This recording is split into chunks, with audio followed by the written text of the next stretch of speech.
Hello bachcho, let's see the question. The question says that a straight glass tube of 200 centimeter length has two inlets X and Y. At the two ends, HCl gas through the inlet X and NH3 gas through the inlet Y are allowed to enter in the tube at same time and same pressure.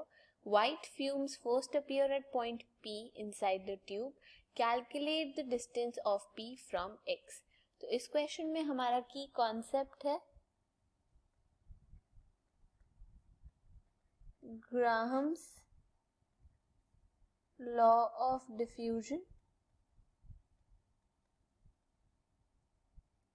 अगर हम सबसे पहले बात करते हैं तो हम कह सकते हैं कि हमें एक ट्यूब गिवन है। इस ट्यूब में अगर हम इस लेफ्ट हैंड साइड को x ले रहे हैं और राइट हैंड साइड को y ले रहे हैं तो हमारी x साइड से HCl इनलेट में जा रहा है और y साइड से हमारे पास NH3 गैस इनलेट के अंदर जा रही है।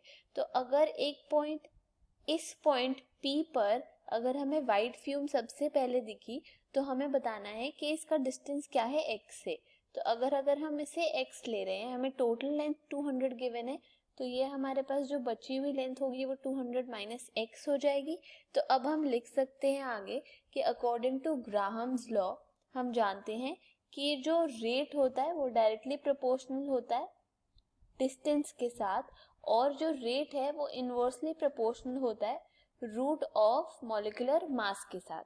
तो इसीलिए अब हम जो फॉर्मूला है वो लिख सकते हैं कि जो distance of HCl upon distance of NH3 है वो इक्वल होगा रूट